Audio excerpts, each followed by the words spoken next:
مالك اخويا حسن ساي؟ اخويا ساي ضروري غتسعى. المهم الدخله اللي دخلت عليها ديال 1000 مشات لي الفلوس كينعوضوها لي الناس. قال لك سير انا معاك.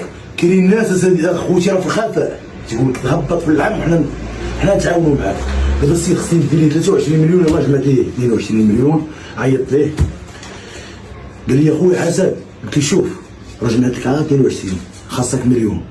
صاحبو غيقول لي اخويا حبس البيع والشريه. قال لي سير انا مضامن معاك ومضامن مع ولاد الشعب والله ما رجع اللور. قال لي سير توكل على الله.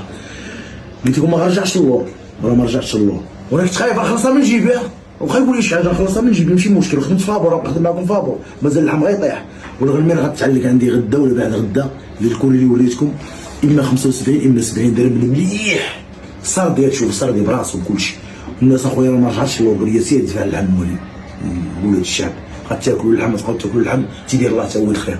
انا مضامن معاكم وكنبغيكم وتحيه لكم وعاش الشعب وعاش الملك. سير على الله.